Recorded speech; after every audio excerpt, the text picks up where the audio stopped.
right, welcome to the Krueg Show. Big Wednesday show. 49ers on the road in Minneapolis, practicing with the Vikings today. And so we said, let's talk a little 49er football. Let's get Jack Hammer in the house. Jack does a bang-up job, Santa Rosa Press Democrat. You've caught tons of stuff that he's doing from training camp. He is all over it. Larry Krueger, Ryan Smith in the top box there, Jack Hammer in the bottom. Jack, good to see you. How you doing? I'm good. Thanks for having me on, Larry. Well, thanks for coming on. We always love, I don't know how well you know Ryan, but Ryan, that's Jack, and Jack, that's Ryan. You guys probably have met before. Yeah, and at training camp. There you go. There you go. And thanks to our three newest members who are all right here. Ryan Fitzgerald became a YouTube member. Thank you, Ryan. DJ Venus last night became a YouTube member. Thank you, DJ. Carlo P became a YouTube member. Thank you, Carlo. And for all you people who want to be Niner or be club members of the Krueg Show, we're going to be bringing you exclusive Niner content throughout the season, maybe even some one-on-one interviews to start as soon as next week. But, Jack, let's talk a little bit about the 49ers before we get to some of the action in Minnesota today and what the Niners are doing on the field, practicing with the Vikings. Give me your takeaway on what we saw Friday night. Niners Packers got it going in the preseason, and there was an awful lot of impressive rookies in that game from the 49er perspective. But give me your takeaway on the game. I think it was everything you wanted to see if you're, with the 49ers. Trey Lance looked good. He looked solid in his two series that he was out there. Danny Gray with the big play. Sam Womack making big plays. Your guy, Marcelino McCurry-Ball with the interception in the big run. Yeah. I mean, all of the rookies really stole the show for me on Friday night with how well they played. Really shows how well the Niners have done with their draft picks this year. Well, it kind of rolls right into this week. Samuel Womack was so impressive that the 49ers cut Darqueze Dennard, and Darqueze was brought in last year as kind of a street free agent, emergency nickel guy, and he played really well. Learned the defense in a day or two, and was up to speed. But Womack looks so good. The 49ers kind of made a quick personnel determination that that Dennard would not beat out Womack, I would imagine. And so they probably did Dennard a favor by cutting him loose early. What's your read on that? Was Womack that good as the nickel? Do you think he's slated to be the number one nickel? And who's his backup now if Dennard is no longer a Niner? I think it was pretty clear that at some point, Womack was going to take that job. Everything that he's done throughout the offseason and so far in training camp has pointed to him taking that. He's just so good in coverage, and he's not bad against the run. I wasn't sure about that coming into camp, but he's starting to show himself better, show him what he can do in the run game as well. And I think, you have a guy in Darqueze Dennard who's a vet, probably wants to see if he could hook on with somebody else. And Kyle Shanahan mentioned it today in his presser that, if nothing works out there, there's always a possibility of them bringing him back for the practice squad. So, it works out for both sides, I think, in the end. Pretty good stuff. Yeah, Ryan, what'd you think of Womack in the game Friday night? I mean, Womack was awesome. I mean, how cool is it that Ward and Mosley were out? Arguably two of the biggest studs of training camp. And we were ball hawking out there. Jack, we've talked about this a little bit, but the stats on turnovers in the NFL, like if you win the turnover battle, historically you win the game 70% of the time. And I think last year it was actually 80%. And what's really interesting is if you look back at the Niners under Shanahan, do not get turnovers. They are always between 15 and 30, a lot of times closer to 30 in terms of, interceptions and forced fumbles. So I was thinking this year, I mean, they've been doing well in spite of all of that. I think that this year is going to be nothing we've seen before in the Shanahan era in terms of just interceptions and, batted balls and just great coverage. Do you have any thoughts on that? No, I agree with you. It was a point of emphasis that I kept making over the second half of last year is when they either win or tie in the turnover battle that they win games. They don't win very often when they're on the negative side. and that proved out over the second half of the year when they stopped turning the ball over quite so much. So yeah, and then you look at the way that once you get Tarvarius Ward and Emmanuel Mosley back, and you're able to be tight in coverage on the outside with this pass rush, I think you're going to see a lot of turnovers in the secondary as a result.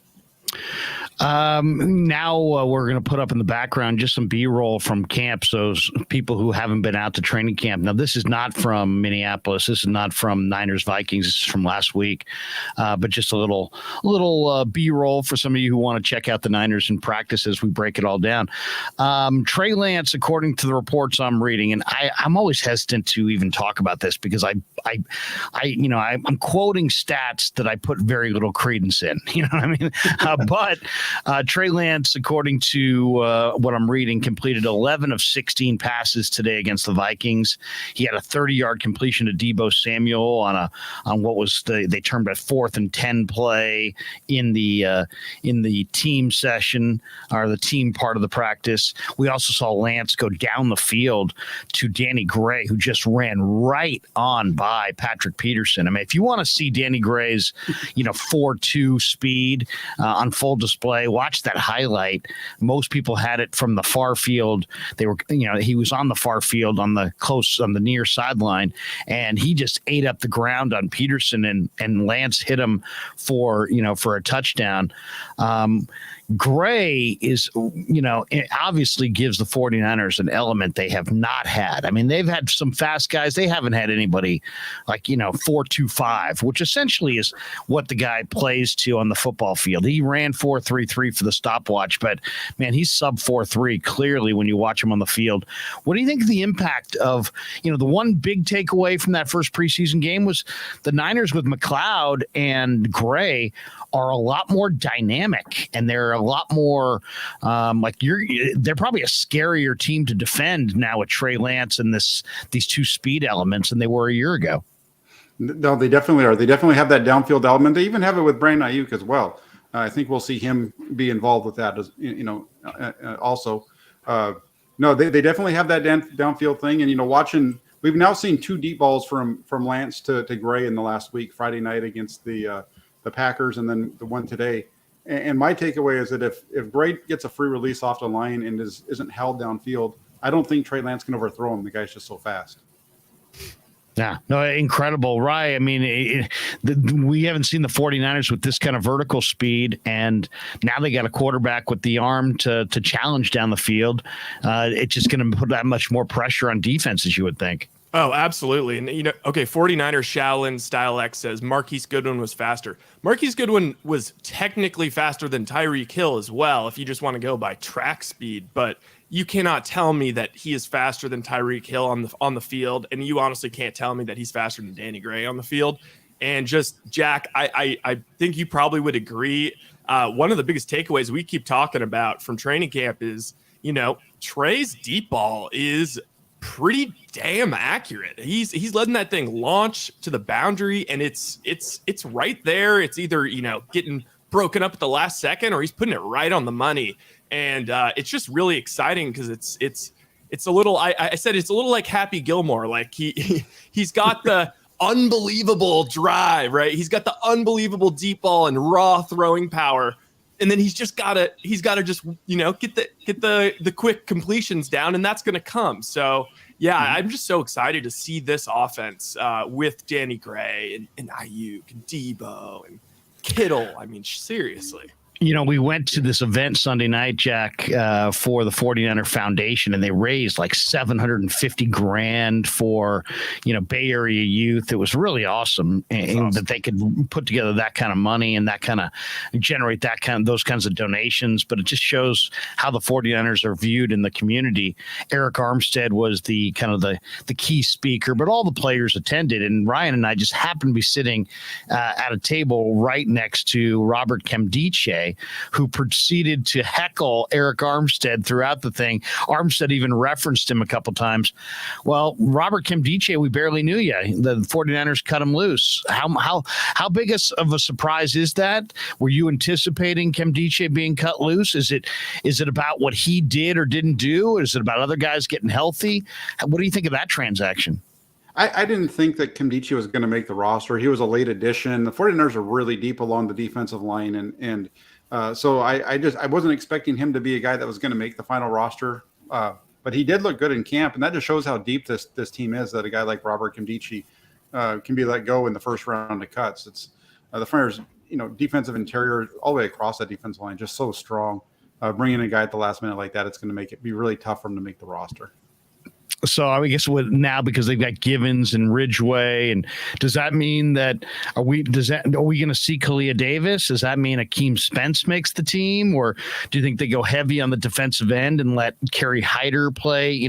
Lean on Kerry Hyder's ability to play inside. And the other thing that I thought was kind of interesting is that Alex Barrett, not only in practice but even in the game against Green Bay, he got reps inside. So if you're going to use guys like Hyder and Barrett inside as nickel rushers, so to speak, I guess there's no real need for a guy like Kimdichie. And I think you just hit on it. They have guys that can play inside and outside, and Kerry Hyder, Alex Barrett, Charles Omena, who's another one who goes in and out.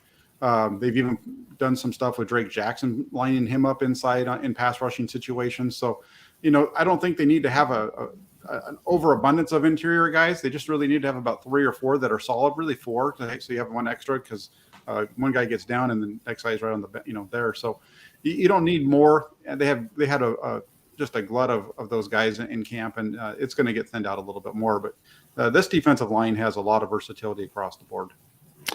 What do you think? I thought it was interesting. I know Kyle Shanahan has always touted the practices in these, when two teams get together like they're doing right now in Minnesota with the Vikings, as really almost better than preseason games. But he's actually treating these 2 days of practice against the Vikings like it's more vital than the game itself. In fact, from what I've read, the practices are going to be almost like full. Everybody who's healthy is going to be there. In the game, it sounds like they're going to they're really not going to play that many guys. I can't imagine the league likes that practice, but what do you think of the plan from the Niner perspective? I think it makes a ton of sense, especially with them having to come back and play on Thursday night, be on the road Saturday, come home, and then go back out to Houston on Thursday for the final, for the preseason finale. And then on top of that, you look at Friday night's game, and at one point in the first half, the Packers had run 36, almost 40 offensive plays, only 18 for the 49ers. So you're not really getting a whole lot out of it for your ones and twos if you're on the 49ers. So, going out to Minnesota and having these joint practices kind of allows you to get more reps against an opponent than you're going to get even in a preseason game. Safety. How big of a concern, guys, is safety for the 49ers? They didn't bring back Tart. Jimmy Ward is now hurt to a degree where it sounds like he may not be ready for week 1. Tarvarius Moore in basically cover 0, a man-to-man deal, just got beat off the line in that Packers minicamp or preseason game and just couldn't recover. I mean, never closed any ground on the receiver. It looks like Tarvarius has limited quickness coming off the injury. And then you got George Odom, who's like a lifetime special teamer. Is that good news for Taylor Hawkins? Jack and Ryan, do you guys see them going outside the organization at cutdown date for safety help? What's your read on unfortunately, the old saying, you're only as weak as your weakest link. The Niners' weakest link might be their depth at safety. Yeah, especially with Jimmy Ward. Jimmy Ward he's so undervalued, I think, across, outside of the 49ers facility. He's just so good. And if he's not going to be there week 1, that's a big problem for the 49ers. I think they might be able to be okay against Chicago. But if, hamstrings have a way of kind of sticking around even after the guy gets, after you seem like you're healthy. So that's the biggest concern with Jimmy Ward. And a name to keep an eye on, as you mentioned, Jaquaski Tart, not coming back. But from what I'm hearing, he's working with the 3rd team unit out in Philadelphia, so he might not even make the Eagles this year. Really? Wow. I'd bring him back, Jack. I mean, what do you feel like Tart can do? Can he play both spots? Can he only play the strong safety spot? How do you think they would bring him back? Because I always thought that they should have brought him back anyway. I just think that that maybe I have a higher regard. I hold him in higher regard than maybe the team does. I also didn't blame him for that interception. I mean, should he have made the play? Yeah, but I mean, I never viewed that as, oh my God, it cost them the game, and so many people did. Well, yeah, like technically speaking, I guess you could say he lost the game, but I hate that kind of thinking. It's like, the whole game. It's the whole game. It's one play. Yeah, it's at an inopportune time, but yeah, I don't hold anything against Jaworski either. I mean, I think that you're dead on, Larry. I think that is the biggest concern this year, outside of, I guess you could say maybe, what's going to happen with Trey Lance. The biggest concern is the safety depth, because now imagine if Hufanga gets banged up or something, and he's already not, the fastest guy out there. So like Jack was saying is, they'll be fine for week 1, but man, hamstrings are scary, scary things that just tend to, Julio Jones, I feel like he's had a hamstring injury for the last 6 years. Like they don't go away. Yeah, no, Tart's a guy, as far as Tart, he's a guy that can just do everything that the 49ers ask of their safeties. That's what, he's a really good safety for the 49ers. He might not work necessarily in other systems, but what the 49ers ask him to do, he's really good. And then, as far as the dropped interception, I don't think that lost them the Super Bowl, but it was a part of it. It was a key play there that could have changed the outcome of the game in a way that if the 49ers get the ball right there and they drive down and get a field goal, they're up 6, and that changes the way the game plays out from that point for the Rams. And they have to score a touchdown instead of just kicking 2 field goals the way that they did to win. So that's the only way that I think that's my only thing on it. There was a lot of plays earlier in the game too that Garoppolo missed that you can blame it on if you want to do that stuff. Sure.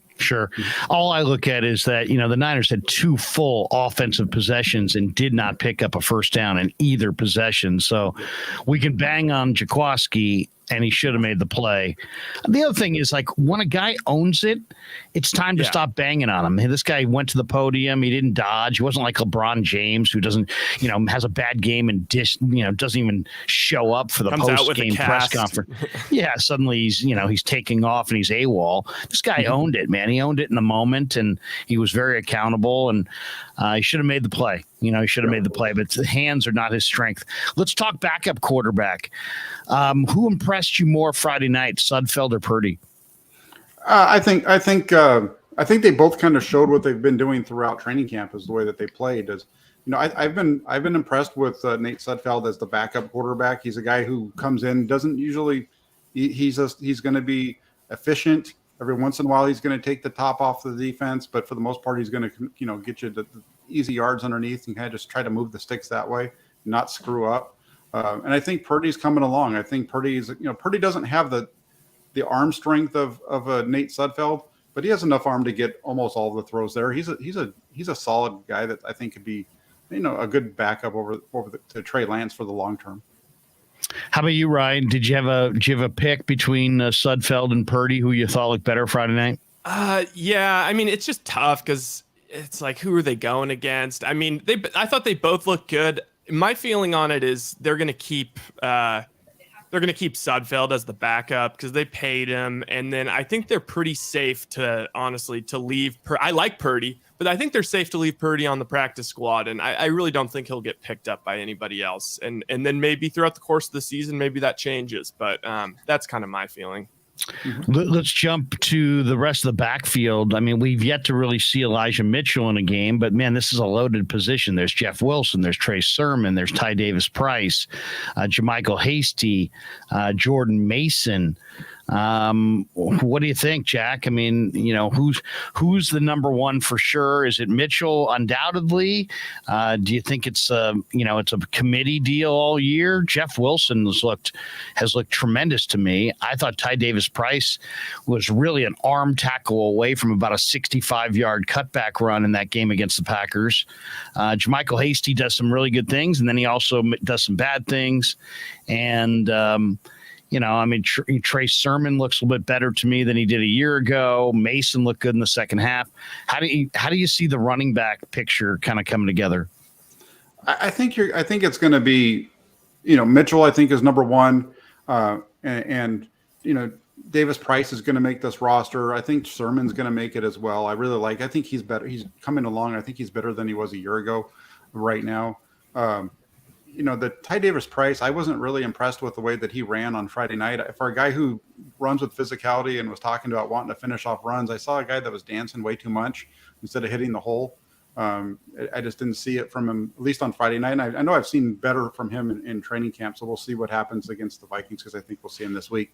Jermichael Hasty, what I liked about his performance was the way he was hitting the hole. He was hitting the hole the way that you wanted to see Davis Price hit it. He was downhill, full speed, and that's why the numbers were what they were for him compared to the other backs. He was running downhill the whole time, and that's what you see with the undrafted free agent as well. I really like the way that Mason runs downhill. Everything he does is moving forward. Every cut, everything.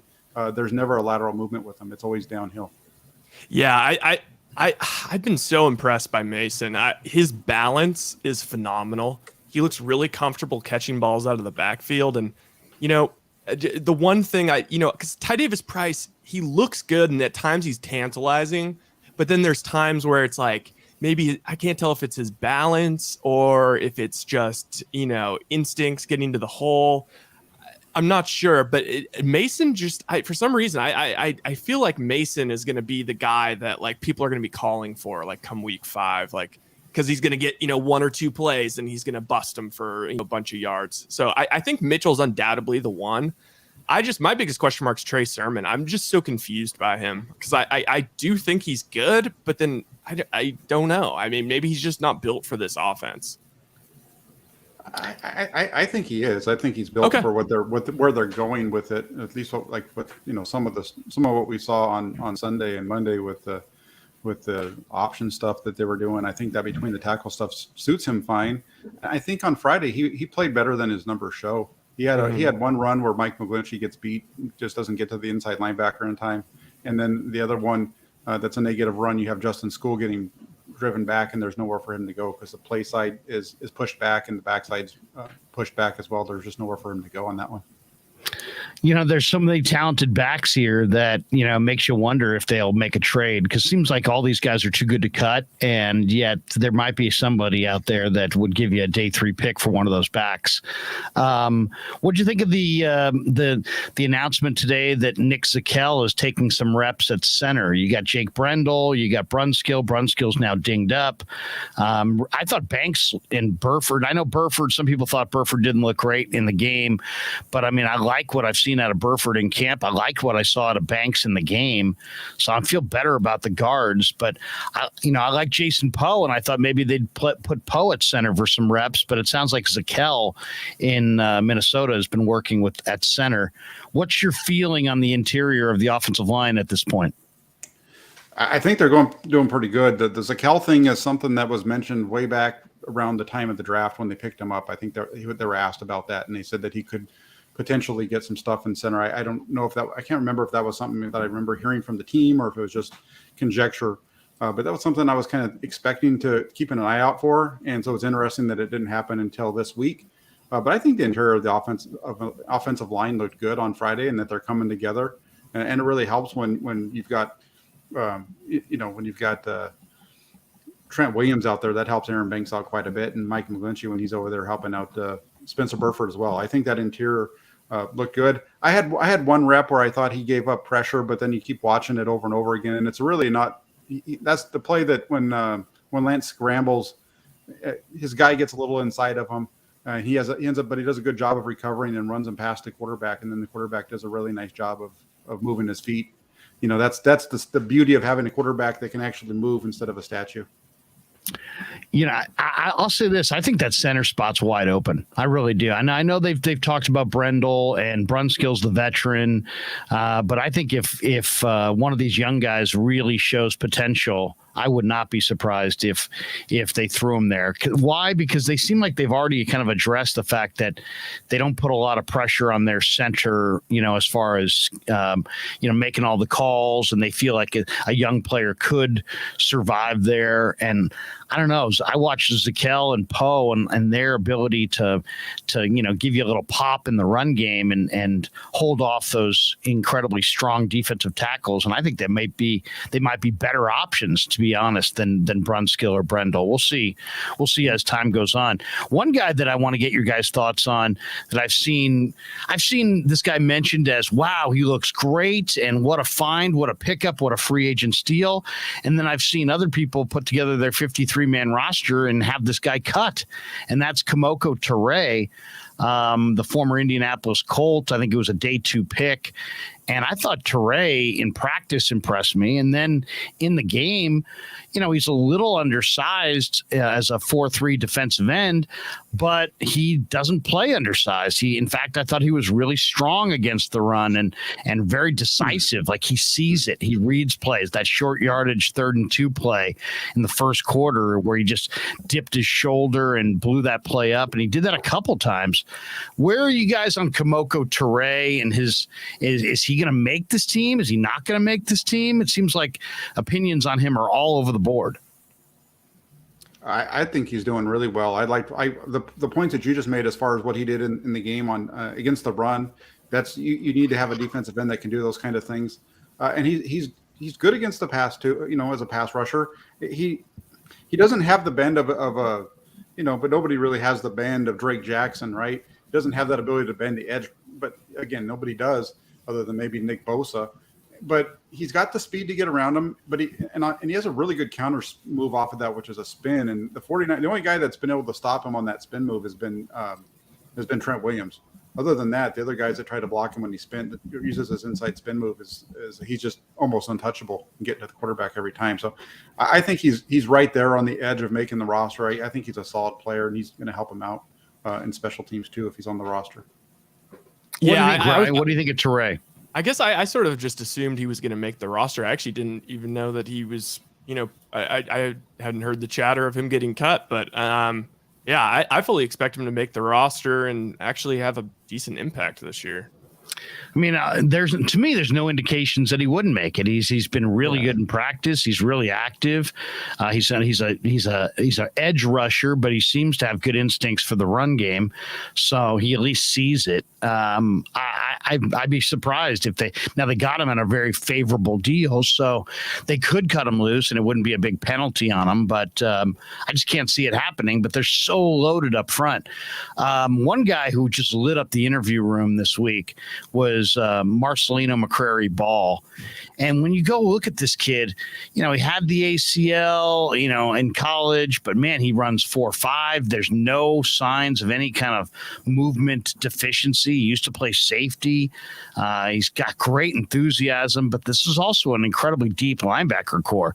Warner, Al-Shaair, Greenlaw. You could argue those guys are all Pro Bowlers, and they brought in Oren Burks. Burks made a ton of plays, and obviously he's a special teams ace.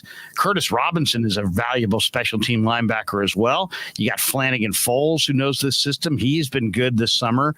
But I just couldn't. I don't think if I was making this team, I could not cut Marcelino McCrary-Ball. Jack, where are you on McCrary-Ball? Is there any chance one of these guys gets traded and they create a roster spot that way? Is he going to get cut? I mean, I don't think he would pass through waivers. I think he's too fast, too productive. I think this guy's really good. He's right there. They have the only way that he makes it, I think, is if they do trade one of these guys in front of him, because there's 5 really good linebackers in front of him, and I think he's number 6. And I think that it would have to be somebody like like Flanagan Fowles or Burks would have to be traded, or maybe even a Greenlaw, Al-Shaair type of guy. One of those guys get traded, but somebody would have to move in order for him to get in there, because I don't see them keeping 6 linebackers. But he's a stud that I know they'd want to keep around if there's any way possible. If they go internally in the secondary to try to replace, Jimmy Ward for a few weeks at free safety, do they have? I mean, they're so deep on the corner. Can Dante Johnson or Tariq Castro Fields or Holman or Quantrez Knight, can any of these guys slide into that spot and they don't have to go look outside, or do you think they will have to look outside and those guys aren't sufficient? I think that they could get by with Dante Johnson for a week or two if they needed to. I think he does everything in the secondary. It's just a matter of where he is with his rib injury. That's the problem they're dealing with right now because he has that rib cartilage injury that he suffered Friday night. But if he's healthy and ready to go for week one, I wouldn't have a problem with him in the starting lineup. Rye, what do you think? I mean, you like any of those? You like any of those guys enough to slide them into Ward's spot? I think it could be fine. I mean, seriously, like week one, I'm so unworried about. I mean, that Bears, it's like criminal what they're doing to Justin Fields. Can I just read off their starting offense? This is okay. Quarterback Justin Fields, running back David Montgomery, wide receivers Darnell Mooney, Equinemius St. Brown, Byron Pringle, Tajay Sharp, and Velus Jones. Tight end Cole Kmet, Ryan Griffin, and then of course their line is trash. I mean, it's going to be a rough one for Justin Fields this year. So honestly, I'm not really tripping about week one. What do you guys make of the story that Jimmy Garoppolo ghosted the 49er coaching staff? That seemed like it got a lot of play this week, and I'm trying to there's so many NFL stories where you could say, is it something? Is it nothing? Is it in between? This story, I'm having a hard time understanding where it came from and what exactly, why we're hearing about it now, why it's a story. The CBA carefully outlines the amount of time that the players can have in the facility. I know quarterbacks are held to a different standard as far as the rest of the 53-man, as far as their workload in season and out of season. Jack, what do you make of the Garoppolo ghosted the Niners and Shanahan had to literally go to his home to make connection with him? Is somebody trying to poison the waters to impact a potential Garoppolo trade? What's your read on this whole story and why it's out right now? It's weird that I don't know why it's out right now. I don't know why it's getting so much traction other than the fact that Trey Lance went out and had a good game. So now it's time to go ahead and dump on Jimmy Garoppolo because now the 49ers don't need to worry about Trey Lance not being good, right? Because when you can go back over the course of the last year and a half, 2 years, and it's George Kittle, it's Kyle Shanahan. There's multiple 49ers who have talked about Jimmy Garoppolo not being available or texting them back or anything. This wasn't anything that was, at least for me, I didn't think it was news. Because it's been out there so long. So for it to come out now, I don't think it would make sense for anybody around the 49ers to try to be ruining his trade value at all. So where it's coming from, I don't know. I mean, it's interesting, right? You look, it's coming from Mike Silver. Mike Silver has been reporting weird stuff about Lance and about how the front office and the organization is, so worried about Lance and then now he comes out with this Jimmy story, and it feels to me like whoever his contact is within the organization, it's like they gave him usually when a player of stature leaves the team, that's when all of a sudden all the journalists start airing the dirty laundry because he's gone. And it feels a little bit like that was just like a little dirty laundry that he gave to Mike Silver just to put out there and make it a story for whatever reason. I'm not sure. I'm really not tripping about it though, because I mean everybody in the locker room loved him, so I don't think it really reflects poorly on Jimmy. It doesn't. What do you expect, Jack, to happen with Garoppolo? And do you think it will happen, at the cut down? Do you think it will happen this week before the Viking game? This is kind of the recurring question we, always need to check in on Jimmy and exactly his status. But it's such a unique story. I mean, I can't remember ever a quarterback who everybody kind of knew was going to be moving on to be at the facility and to be on the side field working out. But he seems happy as a clam. They seem happy as a clam. It almost as if everybody except for us is in the know on what his next step is. And so the team seems to be fine with it. The players seem to be fine with it. Jimmy seems to be fine with it. Yeah. It's the rest of us are scratching our heads. I'm having a hard time seeing right now where a team's going to trade for him. I would think that if you're a team that wants to bring him in to be your quarterback, that you would be making that move now. I know you still have a month to go before week 1, not even quite that anymore. It just doesn't make sense unless a guy goes down, like what almost happened with Zach Wilson in New York. I don't know. I just don't see him getting traded at this point. And it would be wild for the 49ers to keep him past the cut down day and guarantee that contract on their books. Considering he hasn't even been involved with any meetings, done anything with the team at all throughout this whole training camp or off season. So I think at the end of the day, he's most likely going to end up getting released. One last one I want to throw your way before we let you go. We appreciate you stopping by. We're talking with Jack Hammer, breaking down a little bit of the 49ers. To me, the two guys that I think could really impact how good this 49er team is this year are Drake Jackson and Javon Kinlaw up front. Because we know Bosa and Armstead are big-time players. Armstead's a proven entity at this point. He plays with leverage. He's smart. He can bull rush you. He can speed rush you inside as a tackle. Bosa is maybe the best at what he does in the entire league. Those guys are going to fire. But, man, if I just tweeted out a picture. I think Brad Graham had it on a highlight from today's camp of the live action Cousins in the gun and Kinlaw operating at the right defensive tackle, just absolutely abuses the left guard, like just threw him away like tissue paper and rolled right over him. He's got so much ability. And then when you watch Drake Jackson's ability to kind of contort his body and play with power, unbelievable quickness, great hands. I think both those guys have such high level ability that if you get a healthy Drake Jackson, a healthy Javon Kinlaw, and you can throw that with Bosa and Armstead, you might have the NFL's best defensive line. I mean, I'm not even joking about that. I think these guys, if Kinlaw and Jackson are big time, the Niners D line could absolutely rampage.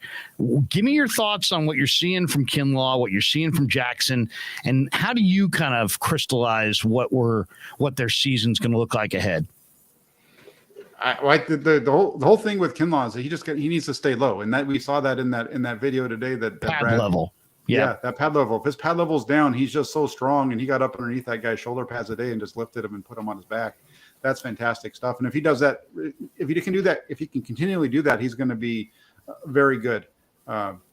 He's got the size and everything. And if he's healthy and can stay low, I think Javon Kinlaw is going to have a heck of a year. And as far as Drake Jackson goes, I mean, this guy just has some unbelievable athleticism. And it's really showed throughout training camp. And I think we've just seen him get better and better.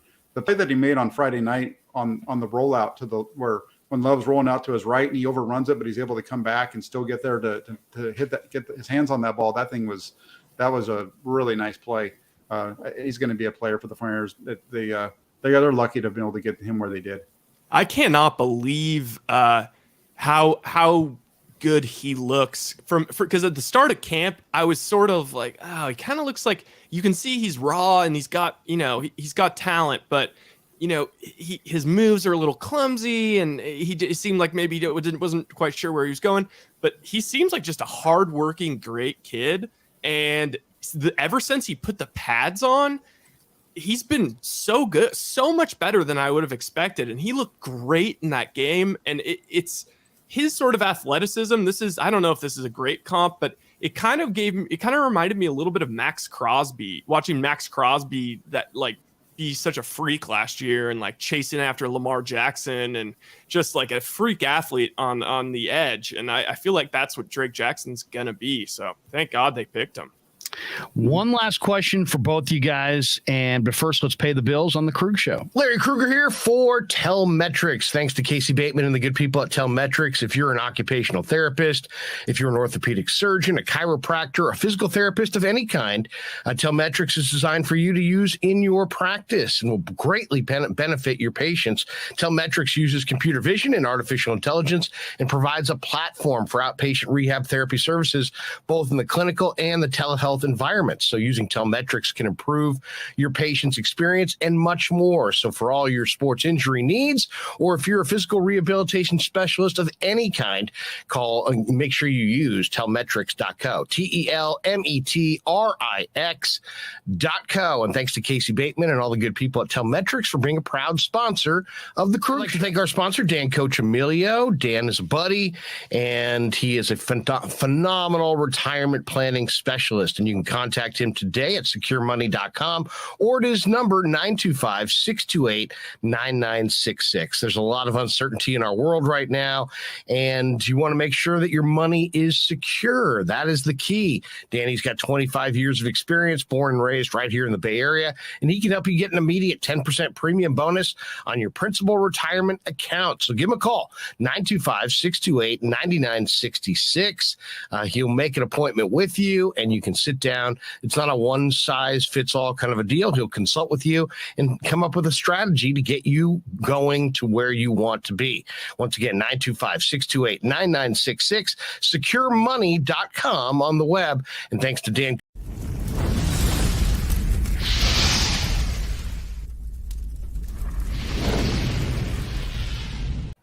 And thanks to Tony Casera and the good people at Casera's Italian Menswear. They are housing the Krueg Show t-shirts, and they're a proud sponsor of the show as well. The Krueg Show t-shirt, the Krueg Show podcast t-shirt is available there at their store in Dublin. Their address is 7372 San Ramon Road in Dublin, California. And go see Tony Casera and get yourself a Krueg Show t-shirt and support the show. And special thanks to our sponsor, New York Style Italian Sausage. That's right, NewYorkStyleSausage.com is their website. Phenomenal product, whether it's the breakfast sausage, the Italian mild, the Italian spicy, the chorizo. You cannot go wrong with New York Style Italian Sausage. Once again, NewYorkStyleSausage.com, often imitated, never equaled.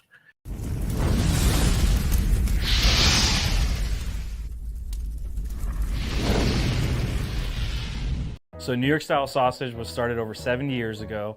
We are the largest producer of fresh Italian sausage on the West Coast.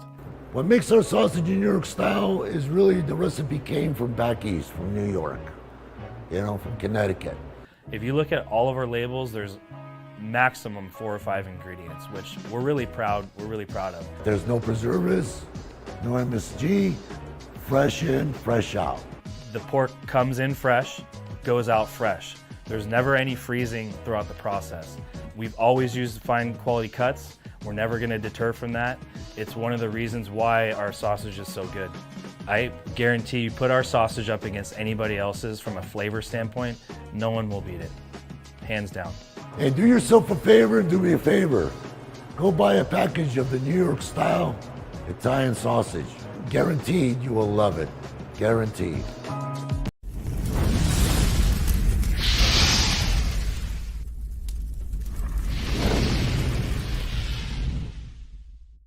Well, thank you to Pasquale on the New York Style Italian Sausage. All right, here we go. Last question of our live stream. We're pleased to have Jack Hammer with us. Yes, Larry, Greg. I'm sorry to interrupt you, but I never got these uploaded because they were too big of files, and now that I'm not at the stadium, but I do have the thing you referenced about Robert Kimdiche and Armstead. He. Right. You have the video of it? I have the video of it. I will pull it up in a second. You want to ask the question, and then I'll... Yeah, well, we can finish with that. Last question for you guys. Okay, so the training camp portion's almost over. 49ers play 3 preseason games.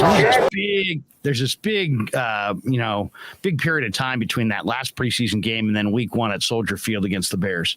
What would you say if I asked you the biggest positive thus far in 49er camp and the biggest negative that you've seen? Jack, go ahead. What jumps out to you as there's on a roster of 53 guys in a camp of 90 guys, all kinds of news every day.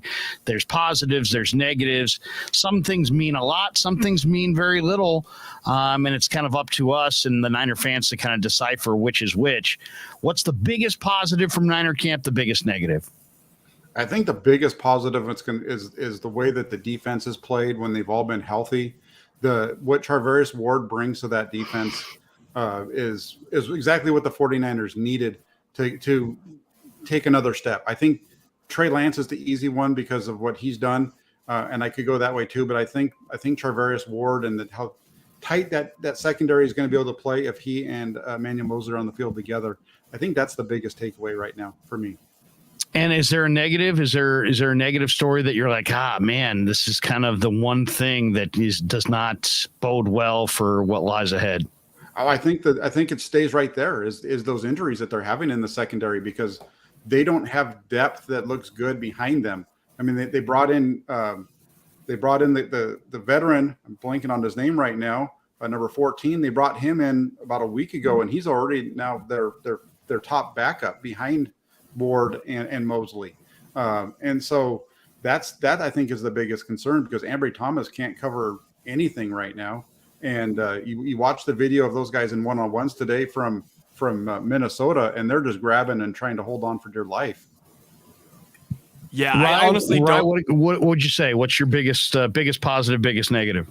I hate to be lame and sort of pick the same thing, but I think that, the thing that jumped out to me was how unbelievable the secondary is playing with Ward out there, and how great Emmanuel Mosley's looking. And now this is now the flip side is now we get a couple injuries. It kind of shows our lack of depth. If Jimmy Ward's going to be out, that is kind of scary.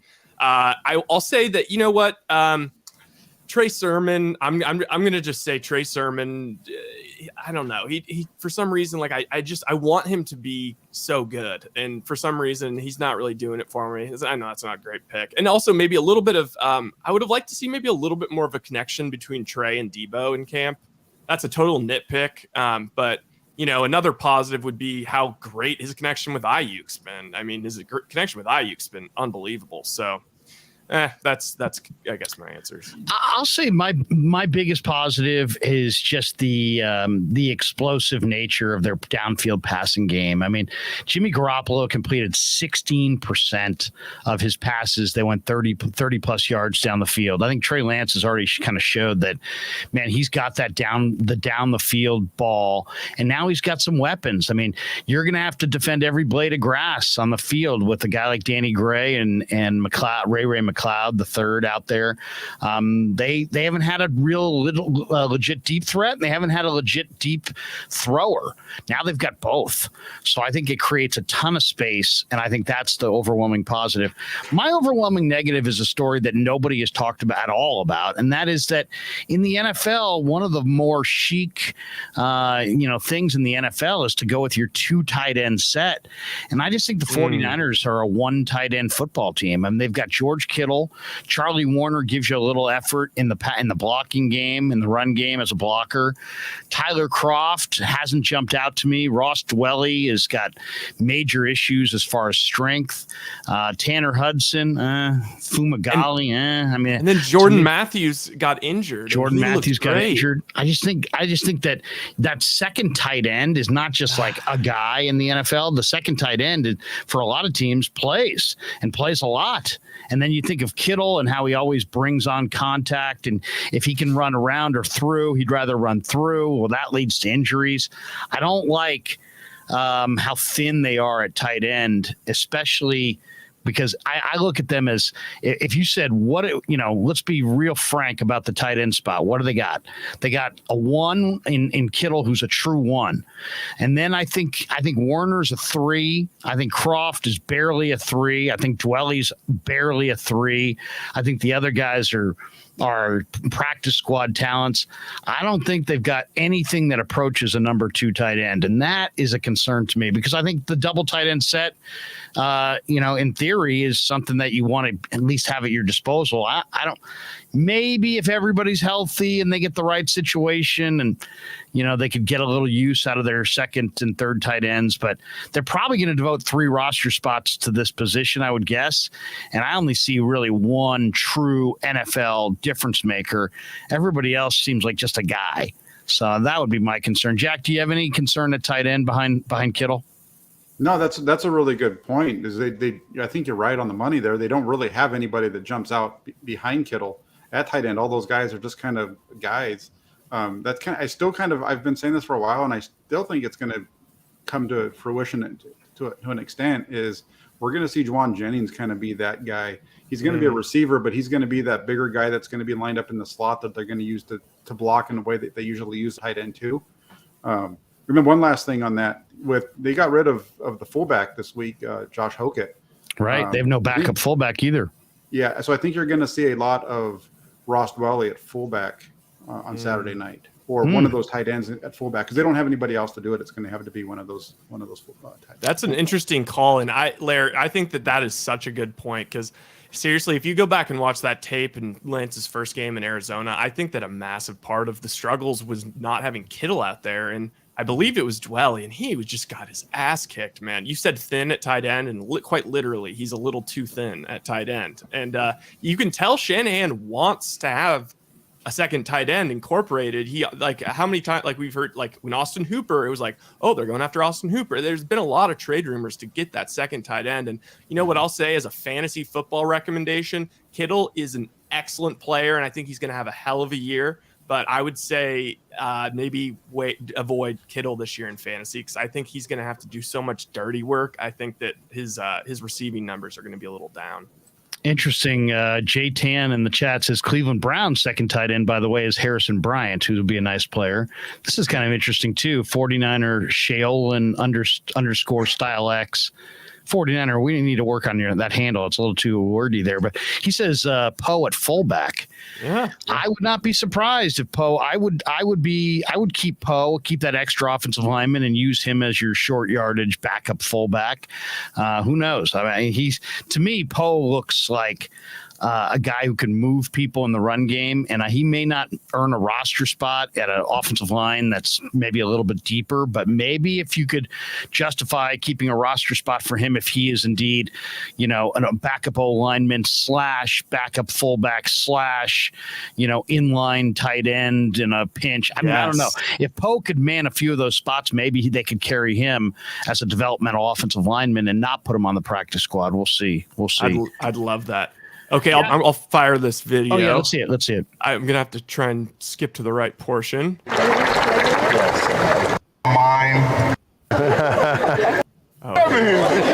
Mine. Bouncing off the walls 24/7. Kind of like my teammate Robert a little bit. What do you mean, Eric? What's that mean?